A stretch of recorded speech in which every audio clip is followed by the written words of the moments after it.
गोविंद. नमः परमकल्याण नमः परममंगल वासुदेवाय शांताय यदूनां पतये नमः. नमः परमकल्याण नमः परममंगल वासुदेवाय शांताय यदूनां पतये नमः. भगवान गोपाल कृष्ण भगवान की जय. सच्चिदानंद घन रुक्मिणी पांडुरंग भगवान की जय. सद्गुरुनाथ भगवान की जय.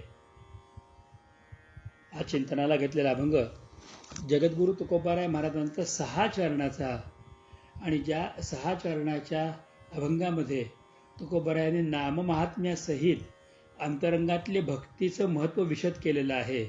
असा सुंदर अभंग की जो वारकरी संप्रदायामध्ये अत्यंत भूषणावह असून नित्य त्याच्या कीर्तनासाठी वापरला जातो. असं दिव्य अभंगाचं चिंतन आपण करूयात. तुकोबाराय महाराज लिहितात की 14 भुवने जयाची ये पोटी तोची आम्ही कंठी साठविला.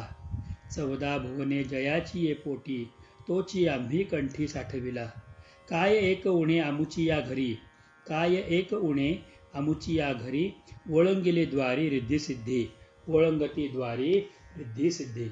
असुर जयाने घातले तोरडी, असुर जयाने घातले तोरडी, तो आम्हासाठी जोडी कर दोन्ही, तो आम्हासाठी जोडी कर दोन्ही. काय एक कोणे आमुची या घरी, वळंगती द्वारी रिद्धी सिद्धी. रूप नाही रेखा, रूप नाही रेखा जयासी आकार, रूप नाही रेखा जयासी आकार, आम्ही तो साकार भक्ती केला. काय एक उणे आमुची या घरी, वळंगती द्वारी रिद्धी सिद्धी. अनंत ब्रह्मांडे जयाची अंगी, अनंत ब्रह्मांडे जयाची या अंगी, समान तो मुंगी आम्हासाठी, समान तो मुंगी आमच्यासाठी. काय एक उणे आमुची या घरी, वळंगती द्वारी रिद्धी सिद्धी.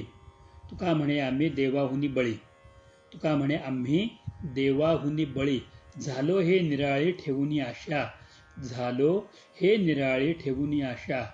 काय एक उणे आमुची या घरी, वळंगती द्वारी रिद्धी सिद्धी, वळंगती द्वारी रिद्धी सिद्धी. जगद्गुरु तुकोबाराय महाराजांच्या चरणी साष्टांग दंडवत असो.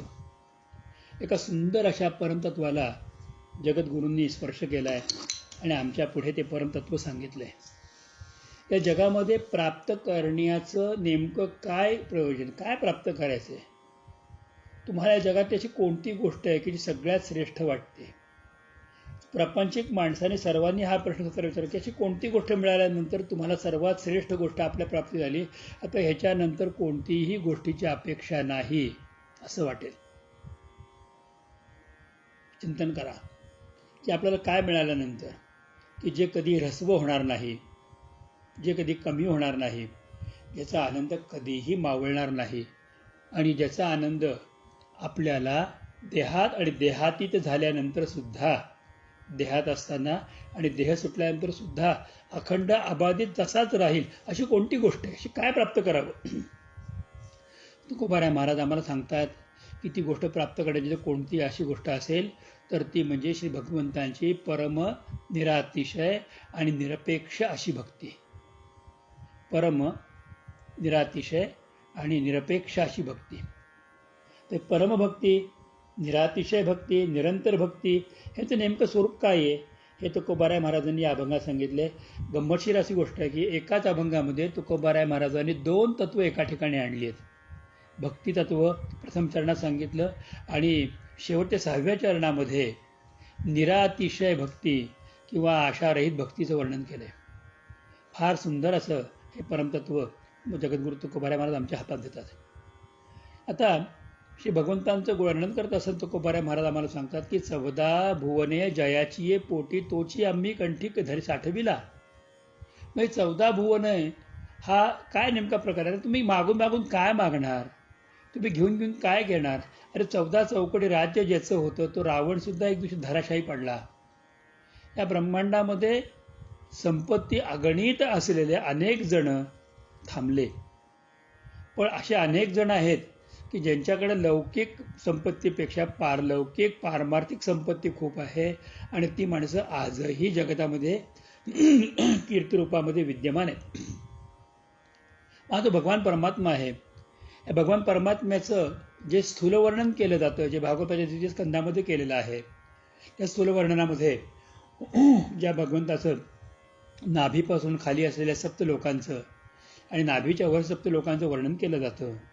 किंबहुना ज्यांनी आपल्याला मातेला सहज मुखामध्ये ब्रह्मांडात दर्शन घडवलं असा भगवान परमात्मा हा नेमका कसा आहे त्याचे मोठेपण तुकोबाराय महाराजांनी अभंगाच्या पहिल्या चरणातल्या पहिल्या ओळीत सांगितलं. हा किती मोठा आहे त्याचं अभंगाच्या पहिल्या चरणातल्या पहिल्या ओळीत वर्णन येतं की 14 भुवन जयाची या पोटी. त्याच्या पोटात 14 भुवन आहेत. पण लक्षात येतं आपल्याला की मातेला तर बाकी तोंडात दाखवली होती. मग 14 भुवन पोटामध्ये आहेत हे दर्शन कोणाला झालं? ते द्वितीय स्कंदामध्ये ब्रह्मदेवाला झालेलं आहे आणि 12व्या स्कंदामध्ये मार्कंडेय मुनींना झाले. मार्कंडेय मुनी जे आहेत त्यांनी भगवंताची परमभक्ती केली आणि परमभक्तीच्या उपरांत श्री भगवंतांनी त्यांना वरदान मागा सांगितलं. त्यावेळेला त्यांनी भगवंताकडे वरदान म्हणून मला तुमच्या मायेचं दर्शन हवं अशा स्वरूपाचं विचित्र वरदान मागितलं. त्यांना प्रत्यक्ष नरनारायण भगवान प्रसन्न झाले होते आणि माया दाखवा सांगितलं. देव हसले. अरे ही आतापर्यंत असं कोणी मागितलं नव्हतं. अनेकाने अनेक वरदान होते, माया कोणी मागितली होती कामची. बरं ठीक आहे. आणि मार्कंडेय मुनी जे सुदीर्घ तप करणारे होते त्यांना ठीक आहे म्हणून सांगून देव अंतर्धान पावले. आणि एक दिवशी सायंकाळी संध्या करत असताना मार्कंडेय मुनींना ते अद्भुत दर्शन झालं की या दर्शनामध्ये घनघोर वर्षाव सुरू झाला, प्रलय सुरू झाला. पाहता पाहता सगळं जलमय झालं. जलमयामध्ये ते मार्कंडेय मुनी बुडायला लागले. भगवंताला हाक मारतायत पण भगवंताचं कुठेही त्यांना पुसटचं सुद्धा दर्शन होत नाहीये. त्यांचे केस आणि दाढी ही पाण्यावर तरंगायला लागली. त्यांना प्राण्यातल्या अनेक जलचर लचके तोडायला सुरुवात केली. त्यांचं शरीर खायचे जलचर, मगरी त्यांच्या शरीराचे तुकडे तोडायचे आणि त्याच्यानंतर थोड्या वेळाने आपला अवयव गेला बघावा तर तो अवयव जागेवर असायचा. असं करता करता भगवंतानी महायुगापर्यंत त्यांना पाण्यामध्ये फिरवलं आणि एक दिवशी त्याने एक अद्भुत दर्शन घेतलं की त्या प्रलयाच्या पाण्यामध्ये एक वडाचं झाड अद्यापही आहे आणि त्या झाडाच्या पानावरती एक बालक झोपलेलं आहे आणि ते त्या बालकाकडे ते खेचले गेले. त्यांना ते बालक बघून आवडलं. करारविंदेन पदारविंदम मुखारविंदे विनविषयंतम वटस्य पत्रस्य पुटयशायनम बालम मुकुंदम. त्याचं दर्शन त्यांना झालं आणि त्यावेळेला ते भगवंता त्या बालकाकडे बघून हे एवढ्या पाण्यामध्ये जिवंत कसं, हे कोण आहे या स्वरूपाचं चिंतन करत असताना अचानकपणे त्या बालकाच्या श्वासाबरोबर मार्कंडेय मुनी त्याच्या उदरामध्ये गेले आणि मग आत गेल्यानंतर पुन्हा एका कल्पापर्यंत म्हणजे एका महायुगापर्यंत ते आत फिरत राहिले. त्याने अनेक भुवनं पाहिली. भयभीत झाले, मी कुठे अडकलोय. आतमध्येही प्रलय पाहिला. त्याच्यानंतर उच्छ्वासाबरोबर ते पुन्हा बाहेर आले. भयानक भयभीत झाले होते आणि त्या भयाच्या पोटी त्यांना काही कळत नव्हतं आणि हळूहळू हळू सगळं शांत झालं. पूर ओसरला. ते उभे राहिले. भुकेने कासवीस झाले होते. काही अंगात प्राण नव्हते. कित्येक काळ गेला होता. त्यांनी हात जोडले, हाक मारायला सुरुवात केली प्रभूला. तेव्हा आकाशातून एक विमान चाललं होतं आणि त्या विमानामध्ये जगदंबिका भगवती पार्वती माता शंकरांच्या बरोबर चालली होती. शंकर पार्वतींनी बघितलं हाक मारताना आणि भगवान शंकराने हात जोडून नमस्कार केला. त्यांना खाली आले. शंकरांनी बघितलं. मार्कंडेय मुनी शिवानं ओळखलं, नमस्कार केला आणि त्यावेळेला मी खूप संकटामध्ये मला वाचवा म्हणून सांगितलं. मी कोणतं संकट? त्यामुळे मला ह्या सगळ्याचं प्रचंड संकट पडलं. त्या शंकर भगवान हसले.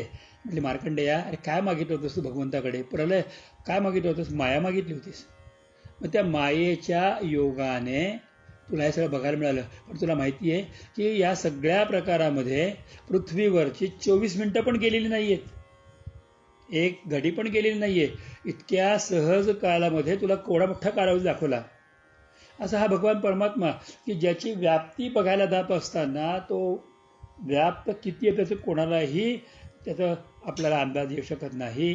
सूक्ष्मलयाचं कळत नाही की जेव्हा अनंत कोटी ब्रह्मांड तयार करतो ह्या सूर्यमालिकेमध्ये याच्या रघुगणाला उपदेश करत असताना जे सांगितलं तेच वाक्य त्यावेळेला जडभरतजी महाराज सांगतात की 14 ब्रह्मांड आहेत, 12-14 सूर्यमालिका आहेत आणि तिथं तेवढ्या पृथ्वी आहेत, तेवढ्या अनेक गोष्टी आहेत.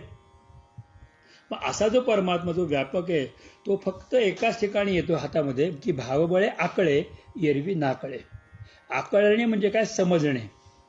आणि एरवी ना कळे म्हणजे समजत नाही. मग याला भावाने आकळायचं म्हणजे काय करायचं? तुकोबाराय महाराज म्हणतात की संतांच्या प्रेरणेने, सद्गुरुरायांच्या कृपेने आम्हाला नाम प्राप्त झालं आणि त्या नामाला आम्ही कंठात धारण केलं. सतत त्या नामाचं आम्ही चिंतन केलं आणि त्या चिंतनाचा परिणाम एवढा झाला की जो लीलाधारी भगवान परमात्मा आहे तो आमच्या कंठेमध्ये आल्या कारणामुळे एक कंठे धारे तस्य करस्था सर्वसिद्धया या संत वचनानुसार तो परमात्मा आम्हाला दृष्टीगोचर झाला, दिसायला लागला. त्या भुवनांच्याही पलीकडे असलेल्या परमात्म्याचं स्वरूप आम्हाला जाणवलं की अनंत ब्रह्मांडे ज्या ह्याचे उदरी असा तो परमात्मा आहे. तो हरी हा बालक नंदा घरी नवलं केवढे केवढे नकळे कानोबाचे कोडे. असा तो परमात्मा, त्याचं कोडं कोणाला कळत नाही. गमत अशी आहे की भगवंताला प्राप्त केल्यानंतर आम्हाला इतका आनंद झाला की जणू काही सगळं हातामध्ये आलं. हरी आला हाता मग कैची भय चिंता अशी आमची अवस्था प्राप्त झाली. तुकोबाराय महाराज अभंगाच्या दुसऱ्या चरणात सांगतात की काय एकोणे आमुची या घरी ओळंगती द्वारीच रिद्धिसिद्धी. अहो, भगवंत आम्हाला प्राप्त झाल्या कारणामुळे भगवंतांच्या बरोबर बाय डिफॉल्ट आम्हाला सगळ्या गोष्टी आपोआप प्राप्त झाल्या. किंबहुना थोडंसं नामसंकीर्तन केलं तर सिद्धी प्राप्त होतात. म्हणून त्या ज्ञानेश्वर महाराज म्हणते की रिद्धिसिद्धी निधी अवघीच उपाधी जवत्या परमानंदी मन नाही. त्या परमानंदावरती भगवंतावरचं मन नसेल तर रिद्धिसिद्धी अवघी उपाधी होऊन बसते. पण आम्हाला रिद्धिसिद्धी समोर आल्या, पण या रिद्धिसिद्धी दासी अंगण झाडीती सनकाधिक गाती मूर्ती तुझी कीर्ती तुझी. हा भगवान परमात्मा आम्हाला प्राप्त झाला. आम्हाला कुठलीही गोष्टीची येणे काय खरंच आम्हाला उणं आहे तर काहीही उणं नाही. तो देव हाती आल्या कारणामुळे आता आम्हाला काही हवं आहे अशी कोणतीच गोष्ट ब्रह्मांडात राहिली नाही की ज्या गोष्टीच्या प्राप्तीसाठी आम्ही वेगळी धडपड तळमळ केली पाहिजे. आम्ही रिद्धिसिद्धीकडे किंवा मिळणाऱ्या अनेक प्रकारच्या सिद्धीकडे आम्ही पाठ फिरवलेली आहे. आम्हाला तो लागत नाही, त्याची आवश्यकता वाटत नाही. हा भगवंताची ताकद किती माहिती आहे का? मी तुम्हाला गंमत सांगतो. तुकोबाराय महाराज या भगवंत ताकद सांगतात की असुर जयाने घातिले तोरडी. असुर जयाने घातिले तोरडी. तुकाराम महाराज म्हणतात की बलवान असुरांना ज्याने क्षणभरामध्ये बंदिवान केलं. तोरडी म्हणजे बंदिवान केलं, एका क्षणामध्ये नष्ट केलं, त्यांना संपवून टाकलं. असा तो भगवान की ज्याची शक्ती इतकी अफाट आहे की सगळ्या ब्रह्मांडातली सगळी वाईट शक्ती एकाला प्रकट झाली तरीही त्या शक्तीला बंदिवान करण्याची ताकद एका भगवंताच्या नामामध्ये आहे. पळे भूतबाधा भेणे येथे एक नाम काय करतं, त्या सगळ्या शक्तीला बंदिस्त करतं, या वाईट शक्तीला.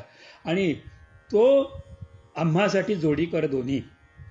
हे सगळ्यात मोठं वैशिष्ट्य आहे की तो भगवान परमात्मा की जो असुरांच्यासाठी महाक्रूर आहे, असुरांसाठी तो काळ आहे, जो जगताचा महाकाळ आहे की जो युगानुयुग गिळून टाकतो, तो परमात्मा बाकी नामकंठी धारण करणाऱ्या भक्तांच्यासाठी त्यांच्या घरामध्ये येतो, हात जोडून उभा राहतो.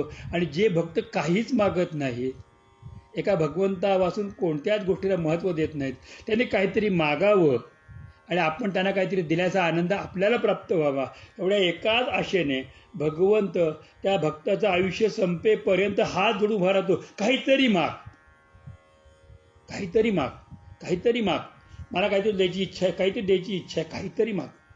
आपल्याला माहिती आहे की भक्तराज प्रल्हादांना भगवंतांनी किती प्रलोभन दाखवले, माग काहीतरी माग. शेवटी प्रल्हादजी महाराजांनी भगवंताला एकच सांगितलं की माझ्या हृदयामध्ये कामना रूपी बीजाचं अंकुरित होऊन कुठल्याही प्रकारचं फूल अंकुरित होऊ देऊ नका.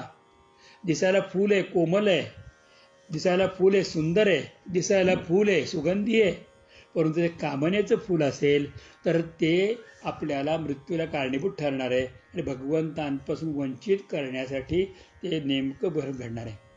पुष्कळदा असं होतं की देव आपल्यापुढे प्रलोभन उभी करतो. आपल्याला माहिती आहे की ज्या रामचरित मानसामध्ये फार सुंदर गोष्ट सांगितली, मला सांगताना पण कंठ दाटून येतो.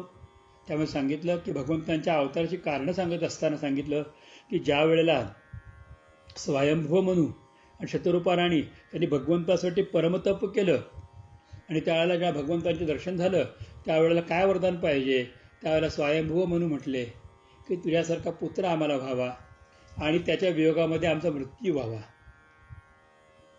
भगवंतांनी वरदान दिलं, होय.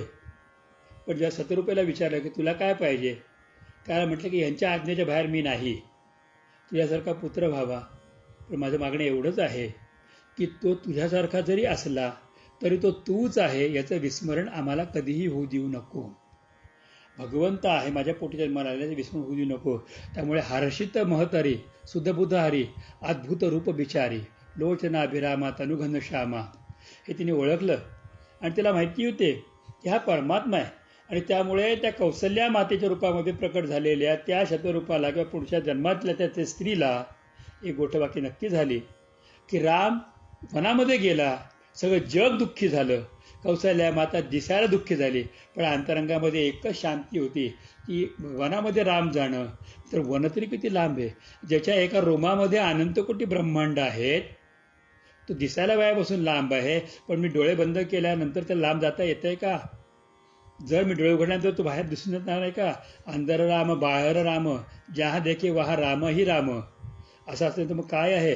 तर त्यामुळे तो परमात्मा जो आहे, तो परमात्मा ज्या वेळेला नाम घेणाऱ्या भक्तांच्या अंकित होतो, काहीतरी माग माग माग माग म्हणतो आणि त्या ते भक्त मागत नाहीत, त्या रामाने आईला हेच सांगितलं. पण आईने वनात जात असताना एकच शब्द वापरले की तुझ्या शरीरावरून रामा, तुझ्यावरून अशा 1000 कौशल्यानं उतरवून टाकावं. उतारा, जसं भाकर तुकडा ओळून टाकतो, पाणी उतरून टाकतो, असं उतरवून टाकावं. आणि ज्या परमात्म्याला प्राप्त केलेलं आहे आतापर्यंत मागायचं काय जगामध्ये? पण हे मागत नसल्या कारणामुळे आणि देण्याची खूप इच्छा भगवंताची असल्या कारणामुळे काहीतरी मागा, काहीतरी घ्या. पण हात जोडून उभे राहतात. कधीतरी एखादा भक्त देवाचं नाव घेतोय का तुझं काम होईल, तू काळजी करू नको, देव तुझ्याकडे बघतोय, एवढं म्हटलं तरी देवाला खूप आनंद होतो. काहीतरी भक्ताच्या तोंडून देवाविषयी संकेत जाईल तेवढी ऐकण्यासाठी असलेले कान आहेत आणि तो उभा आहे बरं. आणि तो सतत मागे पुढे पुढे मागे मागे पुढे पुढे मागे आजूला बाजूला वरती खालती हात जोडून उभा राहतो. आणि या भक्ताच्या तोंडून काहीतरी निघावं आणि ते मी करावं, ती सेवा करावी, ती सेवा माझी घडावी आणि मी स्वतःला कृतकृत्य मानावं असं भगवंताला वाटतं. पण हे भक्त असे असतात की त्यांच्या कंठामध्ये नाम आहे, ते त्या भगवंताला काहीच मागत नाहीत, काहीच बोलत नाही. काय उणे आम्हा विठोबाचे पायी, नाही ऐसे काही येथे एक, अशी त्यांची अवस्था असते. ते काहीच मागत नाहीत. त्यामुळे तो देव जो आहे तो फार व्याकुळ होतो, फार व्याकुळ होतो, फार व्याकुळ होतो बरं. 4थ्या चरणात तुकोबाराय महाराजांनी फार बहार केली. रूप नाही रेखा जयाचा जयासी आकार, हा निर्गुण निराकार नाही जे आकार तेथून चरासर हरसी बसे असा असलेला परमात्मा, ज्याला नाम रूप गुण यातलं कुठले बंधन नाही, या परमात्म्याने आकार धारण केला तो फक्त भक्तीच्या पोटी आणि या भक्तांच्यासाठी आकार केला. ध्रुवाला डोळ्यापुढे जो आकार होता त्या रूपात ध्रुवाच्यासाठी आला. ज्या रूपाचा आकाराचं चिंतन गजेंद्राने केलं होतं त्या रूपामध्ये तो गरुडावरती बसून माझा कैवारी तो त्याप्रमाणे आला. प्रल्हादाने सर्वत्र भरलेला आहे तो परमात्मा बघितल्यानंतर माणसामधली आसुरी वृत्ती, त्या आसुरी वृत्तीला मारणारा तो भयंकर सिंह, परंतु भक्तीने प्राप्त करून भक्तीने ज्याला प्राप्त करतो तो मनुष्यच करू शकतो. ते दाखवण्यासाठी मनुष्य आणि काळ दोन्ही एकत्र करून नरसिंह झाला. ज्याने सत्यव्रत राजाने केवळ त्याची निर्गुणाची उपासना केली, त्याला पुढे येऊन पुढच्या याच्या मनू करण्यासाठी भगवंत मत्स्यनारायण झाला. अहो, देव आणि असुरांच्याकडनं कार्यप्रेरित होण्यासाठी, त्याला कार्यप्रेरित करण्यासाठी हा भगवान स्वतः त्यांनी एक आकार धारण केला, त्याचं नाव कच्छप आकार होतं. तो नरसिंह झाला, तो वामन झाला, छोटा झाला, भिक्षा मागता झाला, पण जगातामध्ये मागण्याची काय अवस्था होती हे दाखवलं. आणि त्रिविक्रम होऊन मी कोण आहे हेही तिने दाखवलं. तोच भगवान खांद्यावरती परशे घेऊन मातृभक्तही झाला की आईच्यासाठी मी जगातल्या कुठल्याही गोष्टीला संपवू शकतो असं जीवन जगून दाखवलं. एकमेव अवतार आहे की जो भगवंताने आपल्या आईसाठी घेतलेला आहे. आपल्या आईला जे बरेल ते वाटेल त्यासाठी, आईच्यासाठी काहीही करायला तयार आहे. मातृसेवा. परशुराम होऊन बसले. तोच भगवान परमात्मा राम झाला, तोच कृष्ण झाला, तोच बुद्ध झाला, तोच कलंकी झाला. हो, तो भगवान परमात्मा पुंडलिकाच्या हाकेसरशी विटेवरती आला आणि गुणा आला विटेवरी पितांबरधारी सुंदर जो, तो पांडुरंगावरून उभा राहिला. तोच परमात्मा, मला काय सांगू, रूप नाही रेखा नाही आकार नाही असा परमात्मा माझ्यासाठी, माझ्यासाठी, या मुकुंदासाठी सद्गुरूंच्या रूपामध्ये प्रकट झाला आणि त्याने मला जवळ घेतलं आणि जवळ घेऊन मांडीवरती डोकं ठेवून निवांतही केलं. त्यांच्या मांडीवर डोकं ठेवायला लावलं आणि जसं लहान मुलं थोपटावं थोपटत अंतरंगामध्ये निवांत केलं. अहो, जेव्हा हात मस्तकावर ठेवल्यानंतर ब्रह्मज्ञान प्राप्त होतं, तोच हात डोक्यावरती, पाठीवरती, छातीवरती ठेवून सर्व गोष्टींचं प्रदान करता झाला. श्रीकरग्रहम, ज्या हाताने भगवती लक्ष्मीचा हात धरलाय तोच हात डोक्यावरती ठेवला, पाठीवरती ठेवला, भिवू नकोस, आणि छातीवरती ठेवला आणि इथंच मी आहे स्थान दाखवलं. तो कुठला आकार घेऊन येऊ शकत नाही. तुझ्या मनामध्ये जो भाव तो आकार भगवंत घेऊन येतो. त्याला रूप नाही, त्याला रेखा नाही, कुठले आकार नाही. तो भगवान आमच्यासाठी साकार झाला, भक्ती नीतीने साकार झाला. तो कसा आला, त्याचं नाव मी कंठामध्ये घेतल्या कारणामुळे तो हात जोडून पाठीमागे उभा आहे. तो कसा आला तर आमच्यासाठी आम्हाला पेलवेल असं रूप घेऊन आला. मी आजच सकाळी एकाला बोलता बोललो. मला आलेल्या एका भक्ताने प्रश्न विचारला की गोविंद महाराज तुम्ही भव्य दिव्य होते ना. म्हटलं बरं, मग ते तुमच्यासमोर जर आले तर तुम्ही घाबराल का त्यांना? हसलो. मी त्यांना म्हटलं की आदरयुक्त भीती तर नक्कीच वाटेल, पण एक सांगू तुम्हाला, मी म्हणजे एक वाक्य ऐकून ठेवा की वाघाच्या किंवा सिंहाच्या पिल्लाला, बछड्याला सिंहाची किंवा वाघाची भीती वाटत नाही. किंबहुना वाघाने डरकाळी जरी फोडली, सिंह डरकाळी जरी फोडली तर अख्खं जंगल दणाणतण घाबरतं. आणि तेच पिल्लू त्याच्या गळ्यामध्ये उडी मारतं, त्याच्या डोक्यावरती जाऊन बसतं, त्याला चाटतं, त्याचे कान ओढतं, शेपटी ओढतं, त्याच्या पंजाचा फटका पण खातं आणि त्याला प्रेमाने त्या पुढं जातं. त्याला तोच वाघ त्या पिल्लाला बाकी आपल्या जिभेने चाटतो. ज्या दाढेमध्ये एवढी ताकद आहे की महा प्राण्यांना त्याने जर मानगुट पकडलं, गळा पकडला तर तो एका क्षणात श्वास बंद होतो. तोच वाघ किंवा तोच सिंह आपल्या पिल्लाला बाकी मानेने तोंडामध्ये धरून कुठेही घेऊन जातो, पण त्या पिल्लाला यत्किंचित दात लागत नाही. माझे गुरु महाराज, गुरु गोविंद महाराज ते आकार घेऊन आलेले आहेत. मला कळण्यासाठी माझा देव गुरु गोविंद रूपामध्ये आला. तेच ती वैशिष्ट्य आहे की रूप नाही, रेखा जयासी आकार, आम्ही तो साकार भक्ती केला, आमच्यासाठी आला. मारुती तुकोबाराय महाराज अभंगाच्या 5व्या चरणामध्ये सांगतात की अनंत ब्रह्मांडे जयाची अंगी समानतो मुंगी आम्हासाठी. अहो, याच्या शरीरामध्ये अनंत कोटी ब्रह्मांड आहेत. ज्यावेळेला 3 पावलं भूमी मागितली आणि बळीने दान केले आणि हा ज्या भगवंत उभा राहिला, त्यावेळेला त्याच्या संपूर्ण शरीरामध्ये अनंत कोटी ब्रह्मांडांचं दर्शन झालं. नुसत्या 14 भुवनांचं नाही, तर अनंत कोटी ब्रह्मांडांचं दर्शन झालं. काय सांगू, आपल्याला भागवतातलं वर्णन आहे की भगवंतांच्या एकेका शरीरावरच्या एकेका रोमामध्ये, एकेका केसाच्या मुळामध्ये कोटी कोटी ब्रह्मांड होती. जी गोष्ट पूर्वी कधीही कोणीही पाहिली नाही, ती अर्जुनानेही पाहण्याच्या आधी ते विश्वरूपाचं दर्शन तर बळीराजाने केलेलं आहे. ते दिव्य दर्शन शंकरांनी पाहण्याच्या आधी, सगळ्यांनी पाहण्याच्या आधी ते पहिलं दिव्य दर्शन घ्यायचं राजा बळीने. एकेका रोमावलीमध्ये त्याने अनंत कोटी ब्रह्मांड बघितली. तो परमात्मा जो आहे तो असा आम्ही पाहिला, पण तो समानतो मुंगी आम्हासाठी. इथेच खरं या महाराजांचं सांगणं फार मोठं वैशिष्ट्यपूर्ण आहे की तो आमच्यासाठी अनंत कोटी ब्रह्मांड धारण करणारा परमात्मा आमच्यासाठी एका नखा एवढा, पेरा एवढा झालाय, एका ज्योतीच्या आकाराचा झाला, इतका छोटा झाला, मुंगीसारखा लहान झाला आणि बसला कुठे तर आमच्या हृदयामध्ये येऊन बसला. आणि जिकडे पाहे तिकडे बाई, हरी विण दुजे नाही, एका जनार्दनी माझे आई, चरणी मन ठेवू. हा अनुभव त्याने आम्हाला दिला. ज्या भगवंताला बघत असताना अर्जुनालाही तो समजला नाही पूर्णपणे, भगवान शंकरही बघू शकले नाहीत, वेदव्यासी महाराज याचं वर्णन करू शकले नाहीत, ज्या भगवंताचं ते व्यापक रूप ब्रह्मदेवालाही कधी कळलं नाही, तो भगवंत आमच्यासाठी एका बीजाच्या रूपामध्ये आला.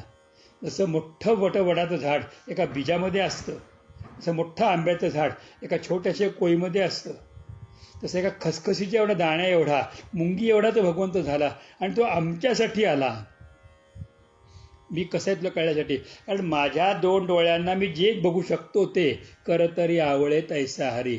मग जर मी फक्त माझ्या हातावरचा वाटवळा आवळा पाहू शकत असेल तर आवळ्याचं रूप घेऊन आला. पण आवळ्यामध्ये पण एक दुर्गुण आहे बरं. आवळा गोड असल्या कारणामुळे सगळ्या बाजूने दिसतो, पण हातात टेकल्यानंतर खालनं दिसत नाही. त्याला वर हातात घेतलं की दिसतो. पण हा भगवंत इतका बारीक मुंगी होणार आमच्यासाठी की त्याला आम्हाला दाखवायची, आम्हाला आमच्यासमोर प्रकटायची इच्छा झाली. त्याने नखा एवढं रूप धारण केलं आणि तो त्या रूपात धारण करून तो आमच्या हृदयातच जाऊन बसला. आणि अंतरामध्ये प्रकाश पडल्यामुळे झालं काय, तर योंत प्रविश्य मम वाचमिमां प्रसुप्तां संजीवयत्यखिलशक्तिधरस्वधाम्ना अन्यांश हस्तचरण श्रवणत्वकातीन प्राणान् नमो भगवते पुरुषाय तुभ्यम. प्राणान् नमो भगवते, प्राणामध्ये एका छोट्याशा रूपामध्ये प्रवेश करून सगळ्याला प्रकाशित करणाऱ्या भगवान परमात्म्या आम्ही तुला वंदना करतो. ही ध्रुव महाराज म्हणतात तीच गोष्ट समानत्व मुंगी आम्हासाठी. एवढं मोठं रूप आहे, पण आम्हाला एवढ्या मोठ्या रूपाचं भ्याव घातलं नाही. तर त्याने काय केलं, छोटं त्यातले लघुतलं लघुत्तम रूप धारण केलं. लघुत्तम रूप किती, तर नख ज्योती एवढं, एका नखाच्या ज्योती एवढं रूप धारण केलं. आणि ती ज्योती आली कुठून, तर सरळ अंतरिक्षामध्ये येऊन ती हृदयामध्ये प्रविष्ट झाली.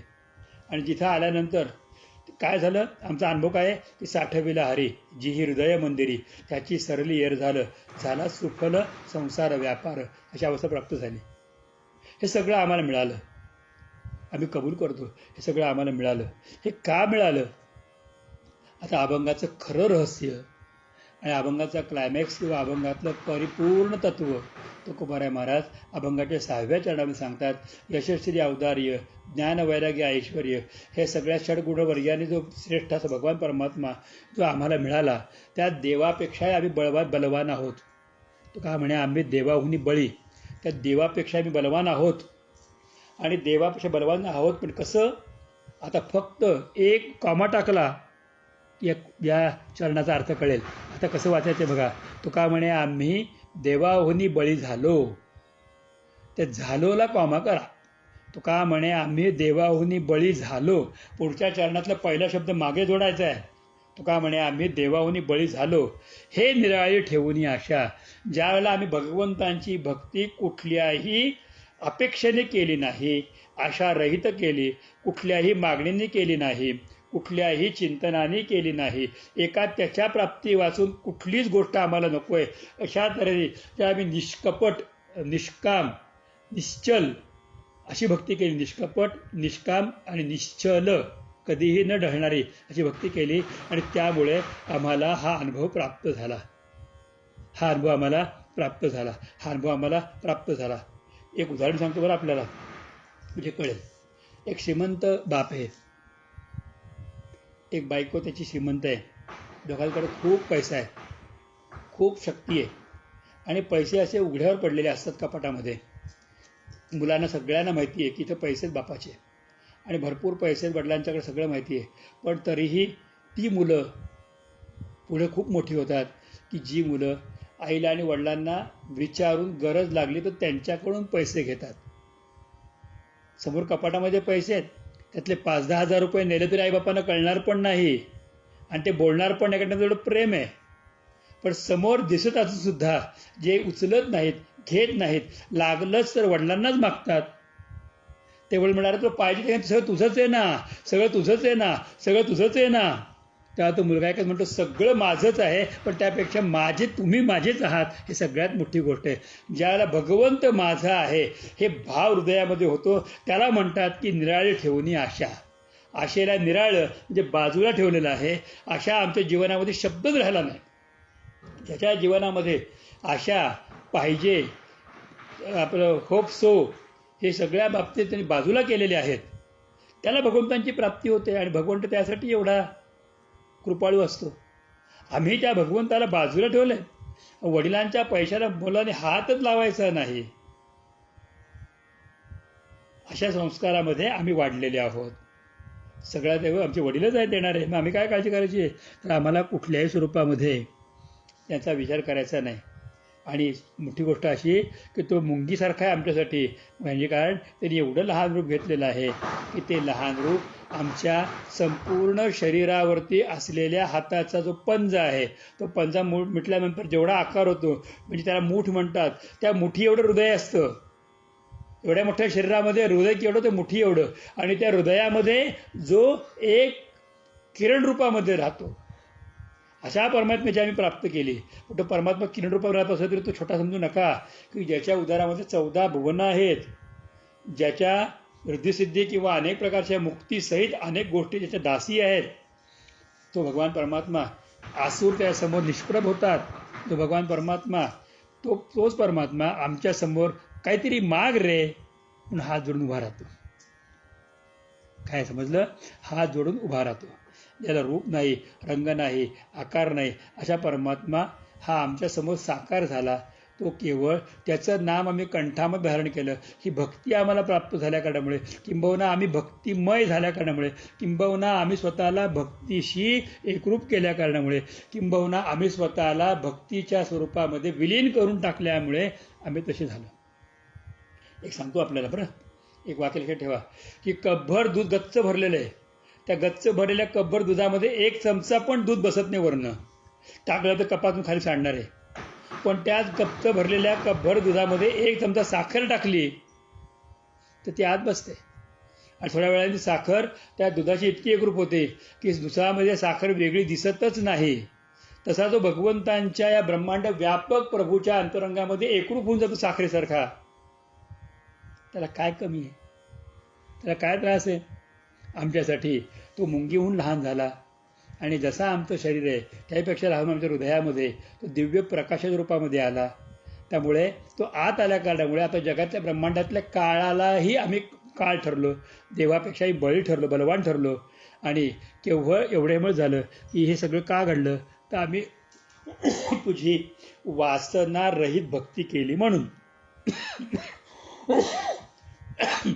तर वासनारहित भक्ती हा सर्वोच्च असलेला आनंद आहे.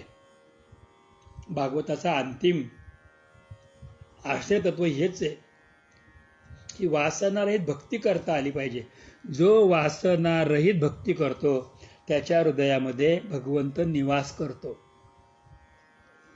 जो वासनारहित भक्ती करतो त्याच्या अंतरंगामध्ये भगवंत निवास करतो. तो आनंद आम्हाला प्राप्त झाला. तुकोबाराय महाराज आम्हाला सांगतात की तुम्हाला जर हा आनंद घ्यायचा असेल तर तुम्ही त्या भगवंताचं नाम कंठामध्ये धरा. तो किती व्यापक असला तरी त्याच्या नामामध्ये तो बद्ध आहे. ते नाम तुम्ही मुखामध्ये ठेवा, म्हणजे तो तुमच्यासमोर येईल. पण एक गोष्ट सांभाळा बरं का, तो येईल समोर, यायला वेळ लागत नाही. पण त्याच्याबरोबर त्याच्या दासी आधी येतात, त्या सेवा करतील. त्यांच्याकडे पाहू नका, तुम्ही त्याच्याकडेच पहा. आणि शिवाय प्रयत्नपूर्वक कधीही काही मागू नका. जसं श्रीमंताची पोरं श्रीमंत तेव्हाच होतात की ते वडिलांच्या पैशालाही स्पर्श करत नाहीत, पण वडील जे देतील त्यामध्ये आनंदी राहतात. तसं जर तुम्ही वासनारहित म्हणजे आपल्या आशेला बाजूला ठेवून भक्ती करू शकलात, म्हणजे काही पाहिजे म्हणून न करता भगवंतासाठी म्हणून भगवंताची भक्ती तुम्ही कराल, तर हा भगवंत तुमचाच आहे, तुमच्या हृदयामध्ये आहे आणि तुमच्यासमोर हात जोडून उभा आहे. हे तुम्ही कधीही विसरू नका. भगवंत तुमचाच आहे, तुमच्या हृदयामध्ये आहे. आणि तुमच्यासाठी या भगवंताने तुम्हाला कळेल असं, तुम्हाला समजून सांगेल असं तुमच्या गुरुस्वरूप धारण करून तो तुमच्यासमोरच आहे आणि तुमच्याशी बोलतो आहे. त्या भगवंताला, सद्गुरुरायांना मी वंदना करतो. आणि ही सेवा जी वाङ्मयीन सेवा आहे ती माझ्या सद्गुरूंच्या चरणी अर्पण करून वाणीला त्यांच्या चरणाशी निवांत करतो. तसं सद्गुरुचरणार्पणमस्तु. पुंडलिकावरदे हरी विठ्ठल श्री ज्ञानदेव तुकाराम श्री पंढरीनाथ भगवान की जय. गोपाल कृष्ण भगवान की जय. रुक्मिणी पांडुरंग भगवान की जय. श्री गुरु गोविंद महाराज की जय. श्री सद्गुरु केशवदत्त महाराज की जय. सद्गुरुनाथ भगवान की जय. सर्व संतन की जय जय. गोपाल कृष्ण भगवान की जय. सर्वांना माझा अत्यंत प्रेमपूर्वक जय श्री कृष्ण, जय श्री कृष्ण, जय श्री कृष्ण.